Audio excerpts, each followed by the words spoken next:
దేవునికి మహిమ కలుగును గాక. ప్రభువు పేరట మీ అందరికి వందనాలు, శుభాలు. మరణాత.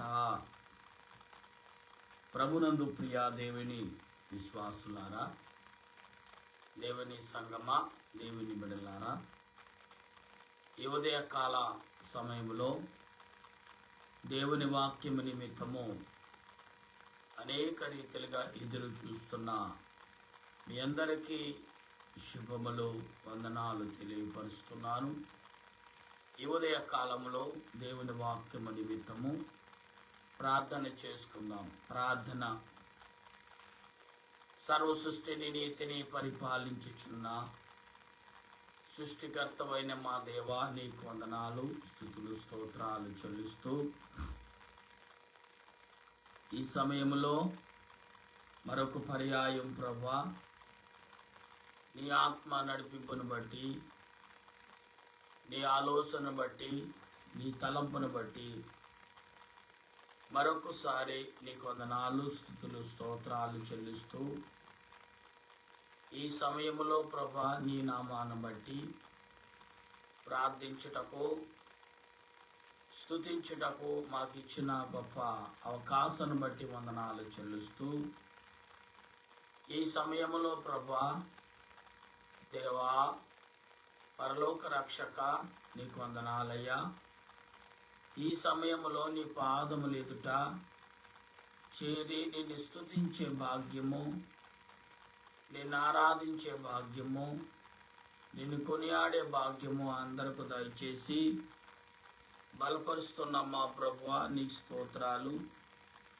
ఈ సమయంలో సర్వోన్నతుడి స్థలములలో ఆయనకి ఇష్టలైన వారికి భూమి మీద సమాధానము కలుగునని నీ వాక్యము ద్వారా మాకు సమాధానము కలుగజేసి నీ ఆత్మత నింపమని ప్రభువును రక్షకుడైన యేసుక్రీస్తు యొక్క దివ్యమైన నామమున ప్రార్థన చేయుచున్నాను పరమ తండ్రి, ఆమేన్.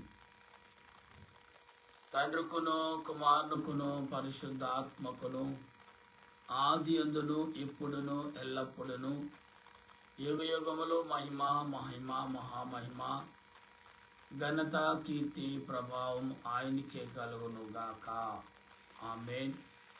దేవాను అనాది వ్యక్తివైనావు, నిన్నెవరును కలగ చేయలేదు, నీ అంతట నీవే కలిగి ఉన్నావు గనుక నీకు స్తోత్రములు.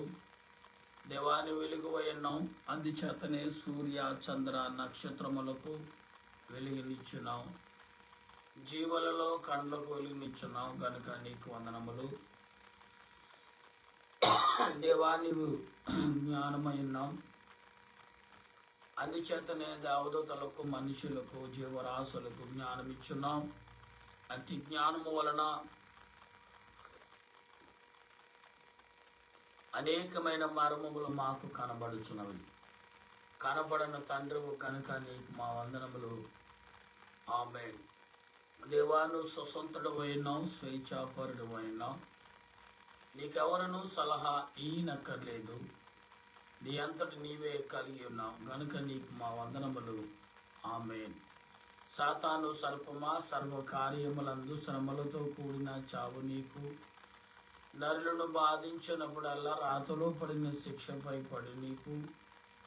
ఇఫడేసు నది వద్ద ఉన్న భూతాలు కలిగిన దుర్గతి కలిగి నీకు. 7 నిమిషం మాట తలనొప్పి హింస నీకు. అర్మయోని గెద్దము అడులు నీకు. కడతరి కనుక ఏమొచ్చి కాలి నీకు. అగ్నిగురు మొదటి రాస నీకు.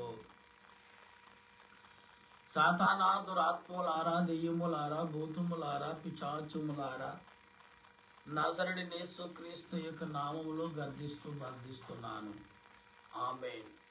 సైన్యములకు అధిపతి యెహోవా పరిశుద్ధుడు, పరిశుద్ధుడు, పరిశుద్ధుడు. సర్వలోకము ఆయన మహిమతో నిండి ఉన్నది, ఆమేన్, ఆమేన్, ఆమేన్. వాక్యం చదువుకుందాం.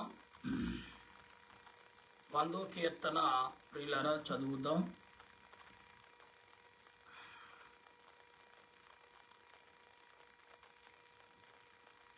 దేవుడు మనకు అందించిన వాక్య గ్రంథములో నుండి కీర్తన గ్రంథము 99వ కీర్తన మనం చదువుకుందాం, లేఖనమును పఠిద్దాం.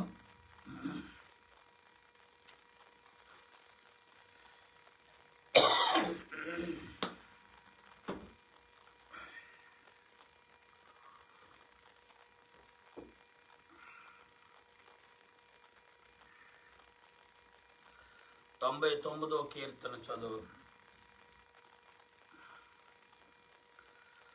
యెహోవా రాజ్యము చేయుచున్నాడు, జనములు వణుకును.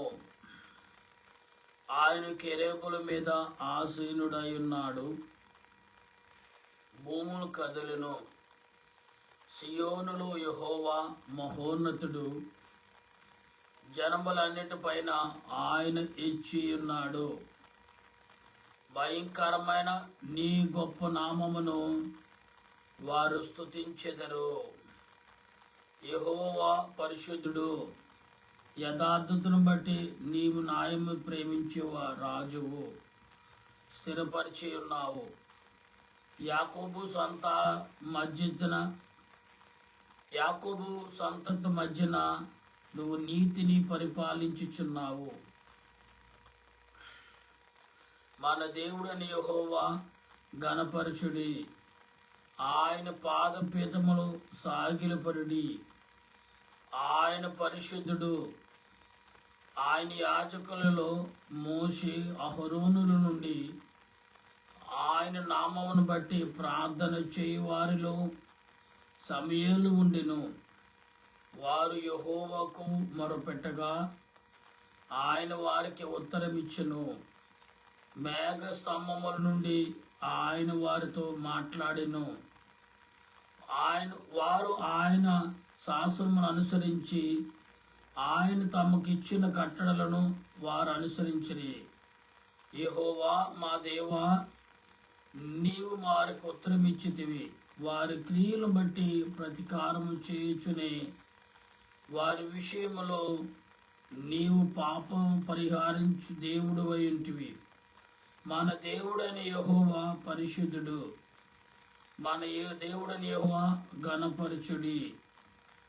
ఆయన పరిశుద్ధ పర్వతం ఎదుట సాగిలపడుడి.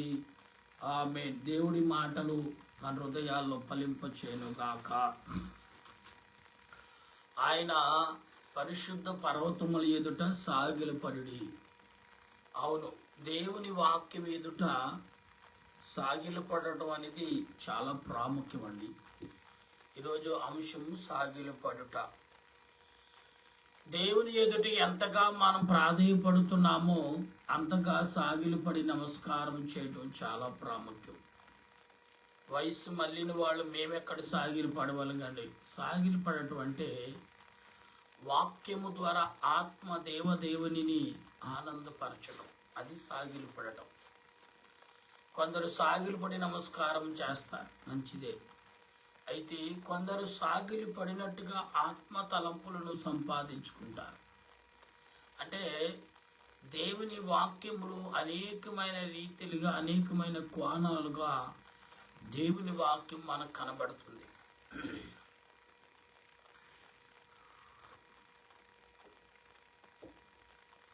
వాక్యానికి ఎప్పుడైతే మనం అలవాటు పడతామో, వాక్యానికి ఎప్పుడైతే మనం లోబడతామో, వాక్యానికి ఎప్పుడైతే మనం సాగిలపడి నమస్కారం చేయుచున్నామో, ఆ మనిషికి శ్రమ అనే మాటను దొరుకుతుంది. కానీ శ్రమ అనే మాట ఉంటుంది, కానీ దాని విజయము కూడా దొరుకుతుంది.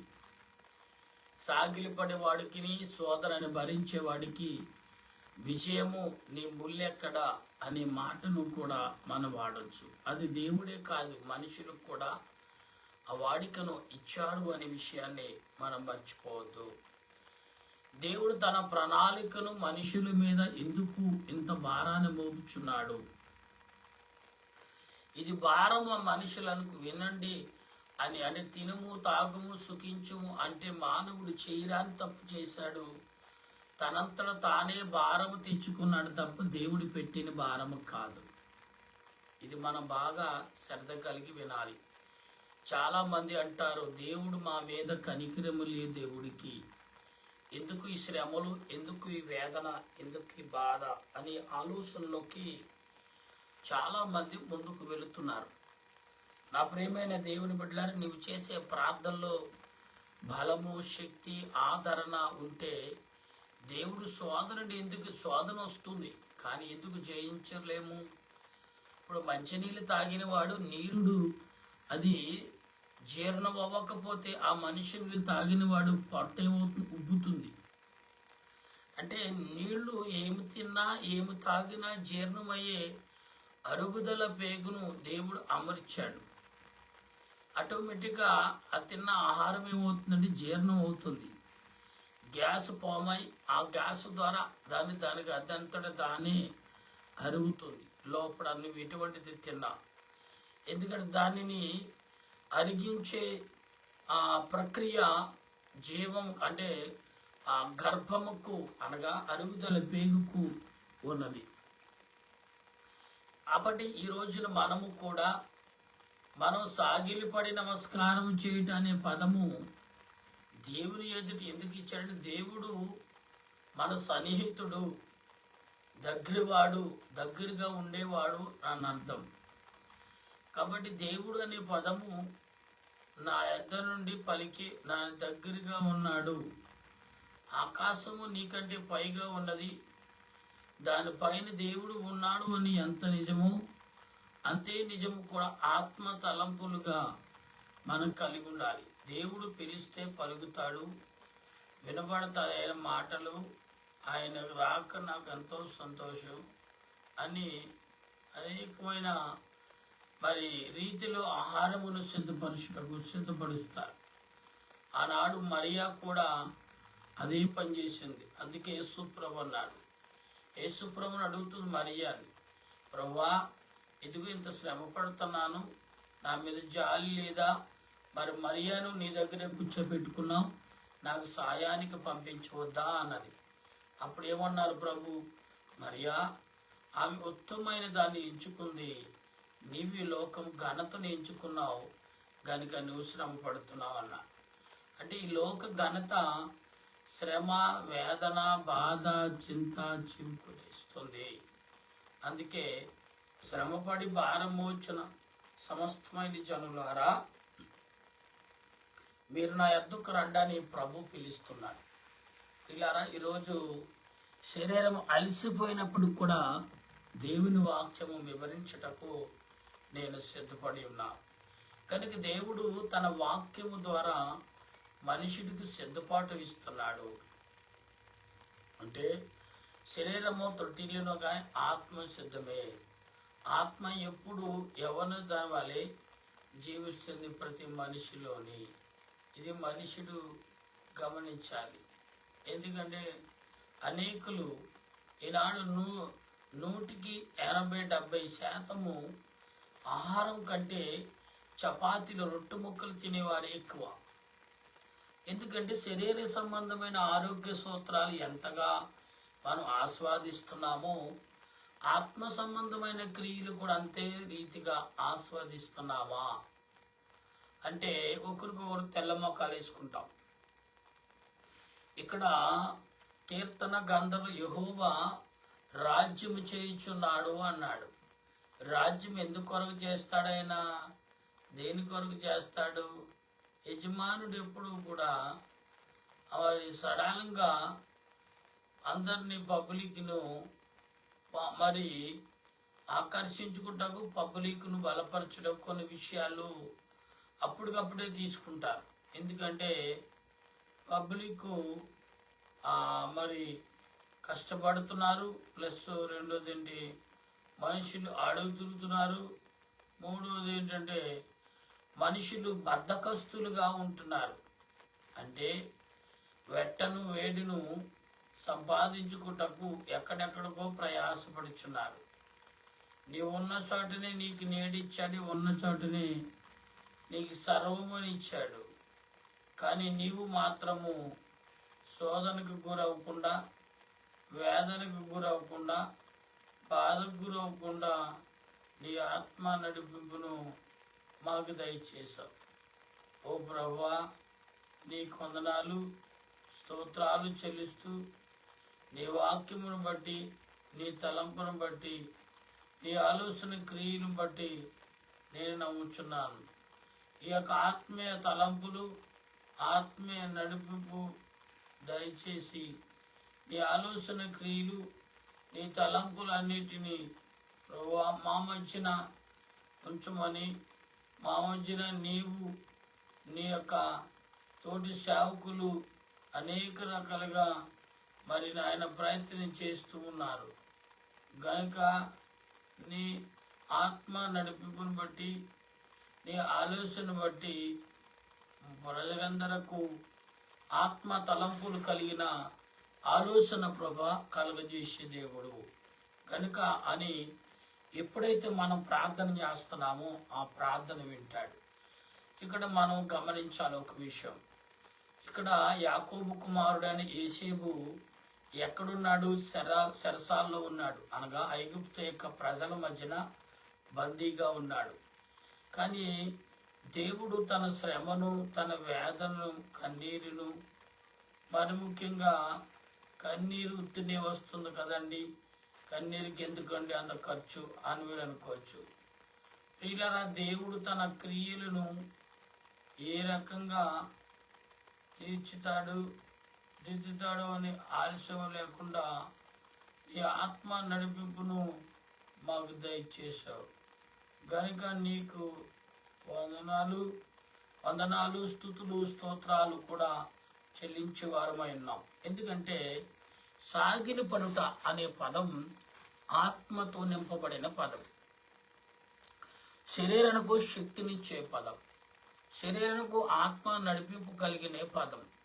అంటే శరీరము ఆటోమేటిక్గా మరి ఆత్మ ఆటోమేటిక్గా శరీర బలము లేకుండా అది మాట్లాడగలదు, నడవగలదు, చూడగలదు, క్రియలు చేసి రాగలదు.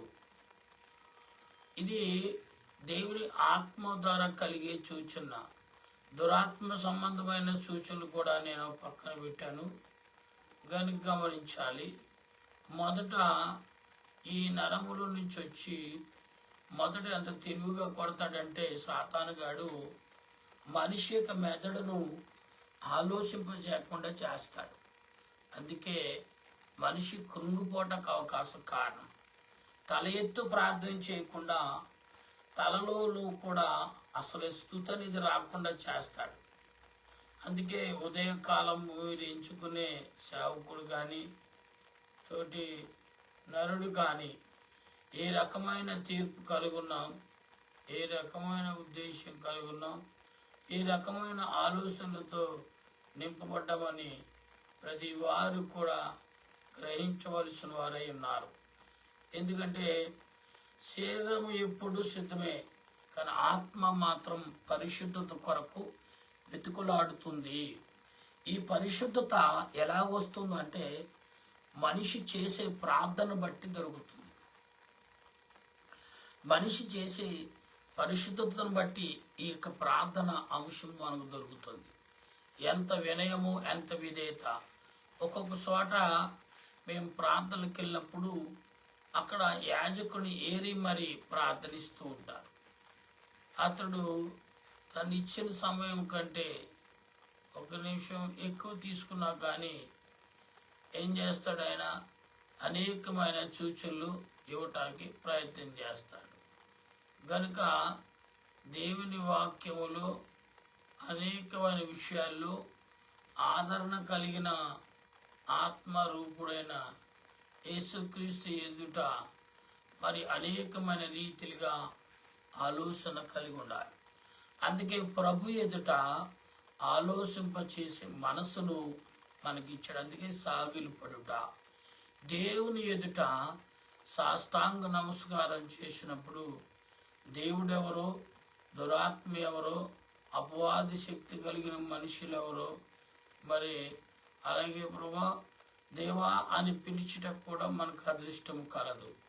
మరి ముఖ్యంగా దేవుడు నీకు ఇచ్చిన ఆత్మీయ జీవితాన్ని ఎందుకు ఇలాగా పాడు చేస్తున్నావు, ఎందుకు ఇలాగా ఆత్మీయంగా ఉండలేకపోతున్నాం అనే విషయాన్ని మనలో మనం ప్రశ్నించుకోవడం చాలా ప్రాముఖ్యం. ఎందుకంటే దేవుడు తన వాక్యం ద్వారా అనేక రకాలుగా మాట్లాడుతూనే ఉన్నాడు. గనుక నీకు మా వందనాలు దేవా, మీకు మా యొక్క విజ్ఞాపనలు దేవా, మీకు మా స్తుతులు అని ఈ రీతిలో మనం ఎప్పుడైతే స్తుతి చేస్తున్నామో ఈ స్తుతులన్నీ కూడా దేవుడు వింటాడు, మరవేర్పు దయచేస్తాడు, మేలుకరమైన ఆశీర్వాదమును కలగజేస్తాడు. ప్రియులారా, కొన్ని నిమిషాలు మాత్రమే ఈ దినము మనం ప్రార్థన చేసుకోబోతున్నాం. ఎందుకంటే నా శరీరం సహకరించట్లేదు కనుక మీరు గమనించండి. తెల్లవారిన కనిపెట్టట దేవుడు ఎందుకు ఇచ్చాడు? మనుషులకు ఎందుకు ఇటువంటి ఆదరణ కలగజేశాడు?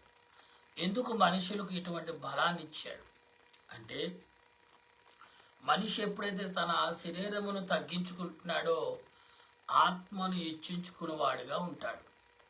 ఎప్పుడు తన ఆత్మను బలపరుచుకుంటున్నాడో ఆత్మ ఇంకా మనిషిని బలపరిచి దేవుని దగ్గర అందుకున్న ఆత్మ ఎంత విలువైనదో, ఎంత రక్షణకర్తతో గ్రహించలేక మీరు ఆత్మ నడిపింపుని వెతుకుతున్నారు. ఆత్మ నడిపింపు కొరకు వెతుకుతున్నారు. కానీ వెతకక్కర్లా. దేవుడే నీ పక్షాన ఉన్నాడు అని గ్రహించి ప్రార్థించినప్పుడు ఖచ్చితంగా మనం కనిపెట్టగలం. కనిపెట్టి ప్రార్థించుట, కనిపెట్టి మోకరించుట, కనిపెట్టి సాగిలిపడుట, కనిపెట్టి విజ్ఞాపన చేయుట అనే మాటను దేవుడు ఎందుకు ఇచ్చాడు మనిషికి అంటే, కనిపెట్టడం అనేది మరి ఆత్మకు ఎంతో ఇష్టమైన ఆలోచన. అందుకే దేవుని బిడ్డలారా, పరిశుద్ధాత్మ దేవుడు ఒకవేళ బలహీనత కలిగి ఉంటే శరీర సంబంధంగా దాన్ని పరిశుద్ధపరిచి ఆయన పని కొరకు వాడుకుంటాడు. ఇప్పుడు వరకు ఎటువంటి నేర్చ లేకుండా మాట్లాడే ఇప్పుడు ఎందుకు ఇంత వణికిపోతున్నాడు అంటే, ప్రియులారా, కొన్ని ఆలోచనలు మనుషులకి చాలా మందికి అంతు చిక్కదు. గనుక నీ ఆత్మ నడిపింపును బట్టి, నీ ఆలోచన బట్టి, నీ క్రియలను బట్టి ప్రభా నేను మాట్లాడుచాను అనే విషయాన్ని ప్రభా మరి నాయన పండితులైన వారికి, దాసులైన వారికి, సేవకులైన వారికి చెప్పాలనేది ఈ లోక ధర్మం. నిజమే దేవా, ఈ లోక ధర్మమును దేవుడు నాయన కలగజేసుకుని ప్రభా చేయరాని పనులు చేస్తే ఆ మనుషుడు ఎవరితో చెప్పుకుంటాడు? గనుక దేవా, నీవు ఎటువంటి శాపమును గురిపెట్టేవాడు కాదు, ఎటువంటి తలంపులతో కూడా బలహీనపరిచేవాడు కావు. ఎటువంటి తలంపులతో బలపరచాలో అటువంటి తలంపులతో బలపరిచే దేవుడు, రక్షించే దేవుడు, బలపరిచే దేవుడు, ఆదరించే దేవుడు, ఆయుధపరిచే దేవుడు. గనుక నీకు వందనములు, స్తోత్రాలు, స్తుతులు చెల్లిస్తూ నీ వాక్యము ద్వారా, నీ ఆలోచన ద్వారా, నీ తలంపుల ద్వారా దేవునిని గణపరిచే రీతిలో ఉన్ననాడు దేవుడు ఖచ్చితంగా నీ ఆత్మ నడిపింపు కొరకు, నీ పాదముల కొరకు ఖచ్చితంగా దేవదేవుడు నీకు స్వస్థత ఇచ్చి, ఆదరణ ఇచ్చి, మేలైన దీవునితో నింపునప్పుడు దేవా నీ సన్నిధి మాకు దయచే ప్రభువా అని దేవుని వాక్యమును ఒక్కసారి మేము జ్ఞాపకం చేసుకుంటే చాలు. దేవుడు ఆటోమేటిక్గా ఆత్మ తలంపులను, ఆత్మ ఉద్దేశమును మరి ఇచ్చేలాగున, పొందుకునేలాగున ఈనాడు ప్రజలందరూ కూడా గ్రహింపగలిగి, ప్రార్థించగలిగి, స్తుతించే ఆలోచనను దయచేయమని, నీ ఆత్మ నడిపింపును, నీ ఆలోచన క్రియలను మరొవా ఎవరికి ఎటువంటి విషయాలు చెప్పదలుచుకున్న శక్తిమంతులను కాము. ఎందుకంటే అందరూ తెలుసున్నవారు అందరూ ఆత్మ నడిపింపులతో పాటు, ఆలోచనతో పాటు ఆనందమైన కిరీటములు దేవా, ఆలోచన క్రీడటంలో మాకు భద్రతను, ఆత్మీయతను కలగజేసి నడిపించమని ఏదైనా దాసుడే నేను చేయుచున్న ఈ ప్రార్థన అంగీకరించి బలపరిచి నడిపించమని త్వరగా రానయున్న యేసుక్రీస్తు యొక్క దివ్యమైన నామములో అడిగి ప్రార్థిస్తున్నాను పరమ తండ్రి. ఆమేన్. ప్రార్థన చేసుకుందాం. పరవేమగల మా ప్రభువా, నీకు వందనాలు. ఇంతవరకు కనిపెట్టడం ఎటువంటిదో, కనిపెట్టి ప్రార్థన చేయటం ఎటువంటిదో అంత గొప్ప చక్కటి వివరణ ఇచ్చావు. అంత అయినా కూడా ప్రజలు అడుగుతున్నారంటే ప్రభువా, నాయన ఇదిగో తండ్రి, వారందరూ కూడా అనేకమైన ఆలోచనలో ఉండటం వల్ల, అనేకమైన తలంపులతో ఉండటం వలన, కంటి మీద కునుకు కూడా లేకపోవటం వల్ల మనుషులు శోధించబడుతున్నారు ప్రభువా. కనుక ఇవన్నీ కూడా అపవాదిగాడు పనిలే. వారిని ఆయన శోధించడం, వేధించడం, నరకం చూపించడం దేవునికి పిల్లలైన మా పిల్లలకు ఎవరికి కిట్టదు. అయినప్పుడు కూడా నీవు ఆత్మ తలంపులతో ఉన్నావు తప్ప నీకంటే ఏం జరగలేదు, నీకంటే ఏమి కలగలేదు అనే విషయంలోనే దేవా, నీవు మా పట్ల చూపుచున్న గొప్ప కార్యమును బట్టి వందనాలు. ఎందరైతే ప్రభువా ఇటు మాటల్లో ఇటు ప్రార్థనలో ఎక్కువిస్తున్నారో ప్రతి సేవకుడిని, ప్రతి విశ్వాసిని, ప్రతి పండితుని, ప్రతి అభిషక్తుని దీవించము, దీవించము, దీవించము. నీ వాక్యమును, నీ ఆలోచనను కలగజేసి నీ సన్నిధిని నాకు అనుగ్రహించి బలపరచుమని ఆత్మరక్షణకర్త అయిన యేసుక్రీస్తు యొక్క దివ్యమైన నామములో అడుగుచు, బ్రతిమాలుచు, కొనియాడుచు, స్తుతిస్తూ, ప్రార్థిస్తూ కొనైనా నీ ఆత్మ నడిపింపును బట్టి బలపరిచి నడిపించమని త్రియేక దేవుని యొక్క నామంలో అడుగుచు ప్రభా. నా పిల్లలు, మా పిల్లలు నీ బిడ్డలైన వారు ఎందరైతే కనిపెడుచున్నారో వారి ప్రార్థనల, వారి విజ్ఞాపనల, వారి ఆలోచనలన్నిటికీ శక్తిని, బలాన్ని నీ వాక్యం ద్వారా, ప్రార్థన ద్వారా కనిపెట్టడం వారి ద్వారా నీ ఆలోచన వారికి కలగ. శరీరక బలహీనత, శల్యజ్వరముతో ప్రభా మరి ఇప్పుడు ప్రార్థించే భాగ్యం దయచేసాం. అవును, కాళ్ళు చేతులు లాగటం, శల్యజ్వరం వణుకు వస్తుంది ప్రభా. స్వస్థత దయచిన అపవాది క్రియలు దూరపరిచి నాకు కావలసిన వెట్టను, వేడిను, ఆరోగ్యం, ఆయుష్ని కలగజేసి ఈరోజు మంగళవారం ప్రభా ఉపవాసంతో ఉండి అనేకులు వంట చేయాలి. ఇవన్నీ పనులు ఉన్నాయి కాబట్టి చేయటకు బలపరచమని, నీ ఆత్మతో నింపమని, నీ ఆలోచన దయ చూపించమని దయాళుడు, దయకర్తన ఓ యేసు ప్రభువా నీకు వందనాలు, స్తోత్రాలు చెల్లిస్తున్నాను. నీ వాక్యమును బట్టి, నీ ఆలోచన బట్టి, నీ తలంపును బట్టి ప్రభా మా ప్రియులు, మా బిడ్డలు, అలాగే సేవకులు, పరిచారకులు, సువార్థికులు, పండితులు అందరికి నీ ఆత్మ నడిపింపు. నీ ఆలోచన అందరి ఎడల, అందరి పట్ల నీ కాపుదల, నీ ప్రేమను చూపించమని ఆత్మరూపుడు రక్షణకర్త అయిన యేసుక్రీస్తు యొక్క దివ్యమైన నామములో ఆదరించి ఆయత్తపరిచి బలపరచమని ప్రభు అయిన క్రీస్తు నామమున అడుగుచున్నాను మా పరమ తండ్రి. ఆమేన్. పరలోక మా పరమ తండ్రి, నామను పరిశుద్ధపరచునగాక, నీ రాజ్యం వచ్చునుగాక, నీ చిత్తం పరలోకమందు నెరవేరినట్లు భూమి యందు నెరవేరిన గాక. మానవులను మాకు దయచేయము. మళ్ళీ ప్రార్థన చేసే వారిని క్షమించిన ప్రకారం మా ప్రార్థన క్షమించము. శోధనకు ఎక్కిని తప్పించము. రాజ్యము, శక్తియు, మహిమ నిరంతరం నీవు నా తండ్రి. ఆమేన్. మన తండ్రి అయిన దేవుని కృప, త్రియేక దేవుని సన్నిధి, సహాయం సదా తోడుగా ఉండైన రాకడకు సిద్ధపరచును గాక. ఆమేన్, ఆమేన్, ఆమేన్. మీ అందరికి వందనాలు. మరణాత.